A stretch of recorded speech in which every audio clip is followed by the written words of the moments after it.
Live Bihar YouTube पर subscribe और Facebook पर लाइक जरूर करें। नमस्कार, मैं हूं राजमोहन तिवारी और आप देख रहे हैं लाइव बिहार।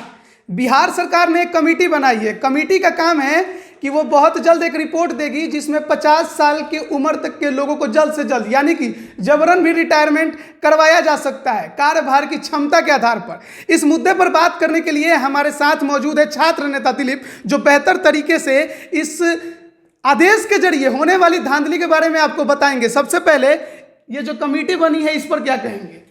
देखिए, कमेटी में कौन लोग होंगे? जो सरकार के अपने लोग होंगे, वही रिपोर्ट देगी। और वो कमेटी रिपोर्ट क्या देगी? जो नीतीश जी के करीबी लोग हैं, जो नीतीश जी का चमचागिरी करेंगे, जो कर्मचारी, जो पुलिस, तो उनको रखा जाएगा। सीधी सी बात है। आप कार्य क्षमता क्या आकलन कीजिएगा आप किसी का? तो सबसे पहले तो आप मंत्री का आकलन कर लीजिए। मान लीजिए विधायक को जनता चुनती है, मंत्री को तो जनता नहीं डायरेक्ट चुन रही है। तो सबसे पहले नीतीश जी को चाहिए कि अपने मंत्रियों का आकलन कर ले कार्य का। आपका शिक्षा मंत्री है, कभी कोई स्कूल का दौरा नहीं किया, कॉलेज का नहीं किया, आप उसको शिक्षा मंत्री बना दिए हुए हैं। आपका जो पूर्व शिक्षा मंत्री कृष्णनंदन वर्मा थे, वो आज तक बता दीजिए उनका कोई काम हुआ हो। उसके बाद कृष्णनंदन वर्मा का तो सेटिंग गेटिंग में भी नाम आया था। जो बीएसएससी का पेपर लीक हुआ था 2016 में, उसमें भी कृष्णनंदन वर्मा जी का नाम आया था। फिर भी आप उसको शिक्षा मंत्री बनाए हुए थे। और ऐसे बहुत सारे मंत्री हैं जिनका कि कोई काम ही नहीं है, सिर्फ मंत्री बनाए हुए। तो सबसे पहले तो उनको आप हटाइए। और रही बात जैसे 50 साल के ऊपर के कर्मचारियों, बिहार पुलिस और शिक्षक, खास के इनको टारगेट किया जा रहा है। मतलब प्रभावित सबसे ज्यादा इससे कौन होगा? सबसे ज़्यादा प्रभावित होंगे बिहार पुलिस के जवान, शिक्षक सबसे ज़्यादा प्रभावित होंगे। और उसके बाद होंगे कर्मचारी। तो इसमें होगा यही कि जो भी कर्मचारी बिहार पुलिस आरसीपी टैक्स नहीं पहुंचाएंगे, अच्छा, उनको जबरन कहेगा कि काम करने में अक्षम है, इसको हटा दिया जाए। अच्छा। जो भी जबरदस्ती पैसा नहीं पहुंचाएगा, बांध दिया जाएगा इनडायरेक्टली। वो तो लिखित रूप में तो होगा नहीं, उनको बांध दिया जाएगा कि आपको मंथली 50,000 25,000 पहुंचाना है। जो नहीं पहुंचाएगा उसको कहेगा ये कार्य करने में अक्षम है, इसको हटा दिया। हाल ही में तो एक वीडियो ऑडियो वायरल हुआ था, जो एक महिला थानेदार थी जो बोल रही थी कि सर हमसे ये काम नहीं होगा, हम जबरदस्ती बिना मतलब का चालान नहीं काट सकते हैं, लोग पैसा नहीं दे रहे हैं। तो डीआईजी थे या आईजी थे या जो भी थे, उनके सीनियर ऑफिसर बोले थे कि नहीं, जो तुम ज़बरदस्ती पैसा वसूलो, ज़बरदस्ती चालान काटो। और वो महिला नहीं कर पा रही थी, तो उनको धमकी दिया जा रहा था कि तुमको यहाँ रख देंगे, वहाँ रख देंगे। तो यही काम होगा। मान लीजिए आपके पास गाड़ी का सारा कागजात रहेगा, फिर भी आपको ज़बरदस्ती आपको 500 1000 चालान काट देगा। वो भी फर्जी चालान रहेगा। वो सारा बैक डोर से, माने ब्लैक मनी एक तरह से कहिए, वो जाएगा आरसीपी टैक्स के रूप में जाएगा। और ये चुनावी फंड इकट्ठा होगा, जो कि हर बार, और इस बार भी चुनाव देख ही रहे हैं कैसे जीता गया है। तो अधिकारियों के बल पे ही ये चुनाव जीते हैं, जो जबरदस्ती जिताया गया। ये कोई कहा मनगढ़ंत तो बात नहीं है। सबको पता है कि कम से कम 7-8 सीट तो ऐसा है जहां नीतीश सरकार के चमचे अधिकारियों ने जबरदस्ती जिताया है।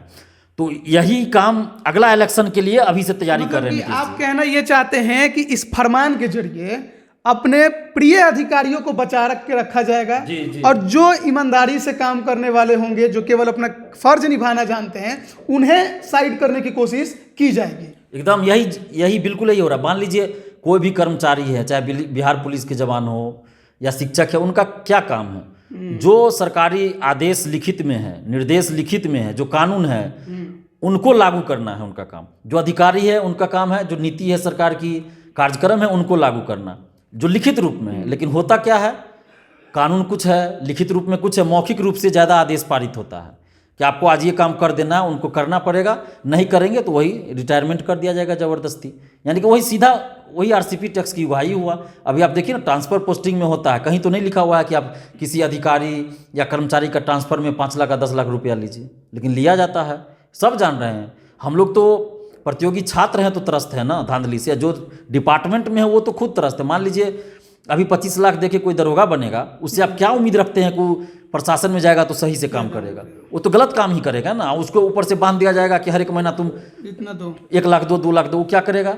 सही आदमी को भी फंसा के पैसा वसूलेगा, गलत आदमी को भी पैसा लेके बचा देगा उसको। यही सब होगा। अब देखिए ना, बहुत सारा जगह ऐसा हुआ है ना, जिसपे रेप का आरोप है उसको छोड़ दिया गया, और जिसपे जो क्लेम किया, जो आपत्ति दिखाया, जो केस किया, उसी को अरेस्ट कर लेता है। तो ये तो करेगा, जो बेईमान दरोगा होगा वो करेगा, चाहे अधिकारी हो कोई भी हो।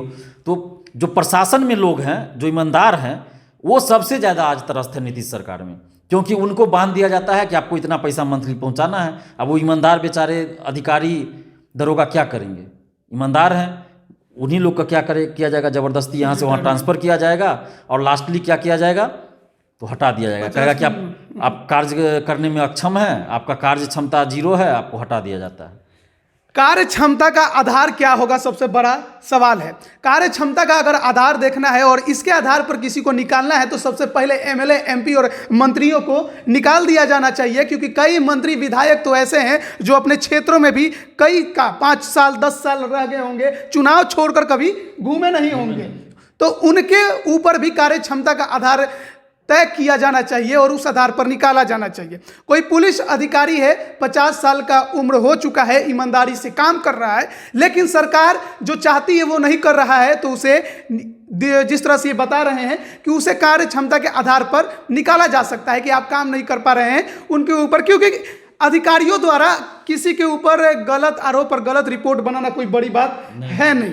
तो छात्र नेता दिलीप ने जिस तरह से बताया कि 50 का उम्र का जो ये नया नौटंकी नीतीश सरकार शुरू कर रही है, वो केवल और केवल अपने प्रिय अधिकारियों को और अपने राजकाज का जो ये उनका सत्ता है इसे बनाए रखने के लिए किया जा रहा है, ताकि अगला जो चुनाव है, क्योंकि नीतीश कुमार ने इस बार अपना हश्र देख लिया है इस बार के चुनाव में, तो शायद वो जानते होंगे कि अगले जब भी चुनाव होंगे, जिस तरह से नेता प्रतिपक्ष कहते आ रहे हैं कि मध्यवर्ती चुनाव कभी भी हो सकता है, तो अगर हुआ तो उन्हें इन प्रिय अधिकारियों के द्वारा काफ़ी कुछ फायदा मिलेगा। एक और सवाल, इस 50 साल की उम्र में क्या कोई अधिकारी इसके चपेट में आएगा कि नहीं? मुझे तो नहीं लगता है कि अधिकारी चपेट में आएंगे, क्योंकि नीतीश कुमार सारा काम जो है अधिकारी के बल पे ही कर रहे हैं। और नीतीश जी की एक खासियत है कि आप देख लीजिए, बड़े अधिकारी पे कोई भी आरोप लगा हो उनको बचा लेते हैं नीतीश जी, क्योंकि जानते हैं आईएएस अधिकारी का क्या पावर होता है, वो पता है।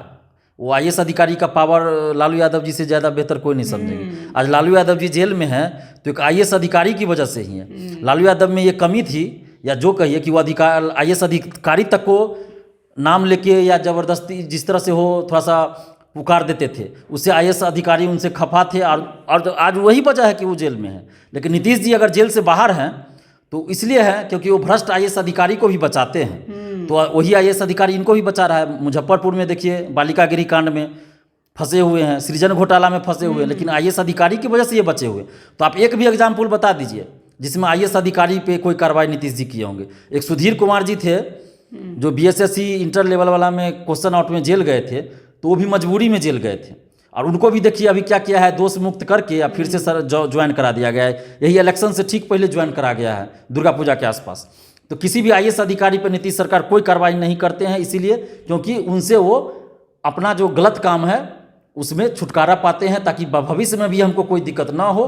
क्योंकि किसी भी नेता को अगर कोई फंसा सकता है या बचा सकता है, अगर कोई घोटाला भी किया है तो किसी नेता को बचाने का काम भी कोई आईएएस अधिकारी ही करेगा, ये जान लीजिए। उसके बाद आईपीएस का काम होगा, सबसे पहले आईएएस अधिकारी का। इसलिए आईएएस या आईपीएस अधिकारी को आप देख लीजिए, कहीं भी नीतीश जी कुछ किए हों उनको बचाने का ही काम करते हैं।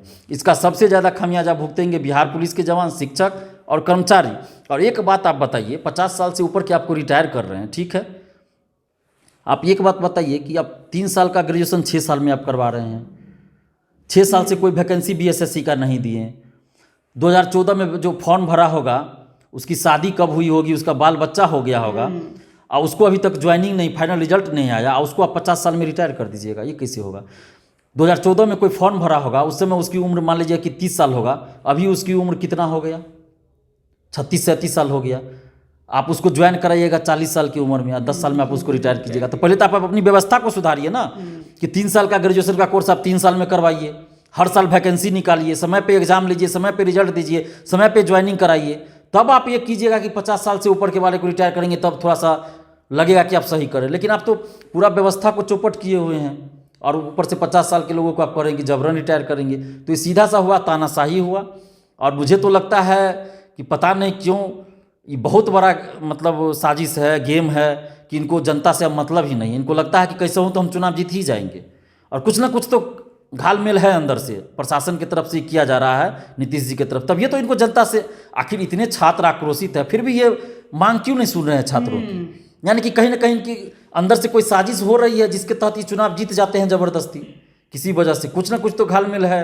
वरना ये छात्रों की बात क्यों नहीं सुनेंगे? हम लोग तो नौकरी पैसा मांग नहीं रहे हैं। युवा का संख्या सबसे सबसे ज़्यादा बिहार में युवा की संख्या है, वोटर भी युवा ज़्यादा है, और ये छात्र आंदोलन की ही उपज है। और नीतीश जी को क्या है, उनका बेटा भी राजनीति में नहीं है, उनका कोई वंशज भी आगे पीढ़ी वाला भी राजनीति में नहीं है, तो उनको तो पर्सनली कुछ पैसा से लोभ भी नहीं है, मुझे जैसा जहाँ तक लगता है। तुलसी कुमार की जो उपाधि है वो सही है, बस कुर्सी का लालच उनको है, और उनका फायदा उसका फायदा जो कुर्सी का लालच नीतीश जी को है, उसका फायदा उनके साथ जो 2-4 शिक्षा माफिया हैं, जो सांसद हैं, वो उठा रहे हैं।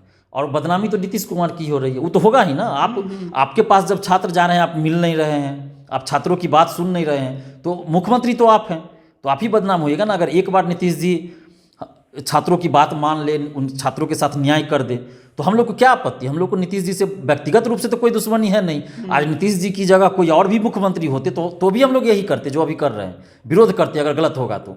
आगे भी मान लीजिए कोई और मुख्यमंत्री बन जाए, चाहे वो बीजेपी की तरफ से बन जाए या आरजेडी की तरफ से बन जाए, कुछ भी हो सकता है, तो भी हम लोग का ये जो संघर्ष है वो जारी रहेगा। ऐसा नहीं है कि कोई और मुख्यमंत्री बन जाएगा तो हम लोग छोड़ देंगे संघर्ष। क्योंकि नीतीश जी से मेरी कोई व्यक्तिगत दुश्मनी है भी नहीं, न कभी थी। हम तो नीतीश जी के बहुत बड़े फैन रहे हैं, और अभी भी बहुत सारे मुद्दे को लेके हम नीतीश जी का फैन है, प्रशंसक हैं उनके। लेकिन है कि अभी नीतीश जी छात्रों की बात को लगातार अनसुनी कर रहे हैं, और धांधली बहुत ज़्यादा चरम पे है, तो इसलिए हम लोग उनका विरोध कर रहे हैं। अभी भी अगर उनको थोड़ा सा सद्बुद्धि आ जाए तो फिर अच्छा हो जाता बिहार के लिए, कम से कम कि सुन लेते हम लोग की बात, और छात्रों की बात मानकर पारदर्शिता लाते एग्जाम में, धांधली बंद करवाते, और जो शिक्षा माफिया है उन पर नकेल कसते और उनको जेल भेज देते। तो आप ये मान रहे हैं कि 50 की उम्र की जो एक नई खेल शुरू की जा रही है, वो सिस्टम में धांधली का एक नया गेम है, बहुत बड़ा गेम है, बस पैसा वसूली का गेम है। ये समझिए कि पैसा वसूलने का एक नया फंडा हुआ है, एक नया तरीका है, और इसको कहेंगे संस्थागत भ्रष्टाचार, जिसका कोई लिखित रूप में नहीं रहेगा। अब सीधा से सोचिए ना, आप ही कर्मचारी है, आपको बोल दिया जाएगा कि भाई आप तो कार्य करने में अक्षम लग रहे हैं, आपको रिटायर किया जा रहा है, आप 10 लाख रुपया दे दीजिए, नहीं तो आपको रिटायर किया जाएगा। फिर आप समझौता कीजिएगा कि नहीं 10 लाख मेरे पास नहीं है, तब ठीक है 8 लाख दे दीजिए, 5 लाख दे दीजिए। फिर हम भी भ्रष्टाचार के एक नया, अब क्या कीजिएगा? आपको नौकरी बचाना है तो आप मान लीजिए 10 लाख बात हुआ, 5 लाख दीजिएगा, फिर आप 5 लाख तो वसूलिएगा ना, तो वहाँ तो भ्रष्टाचार और बढ़ेगा।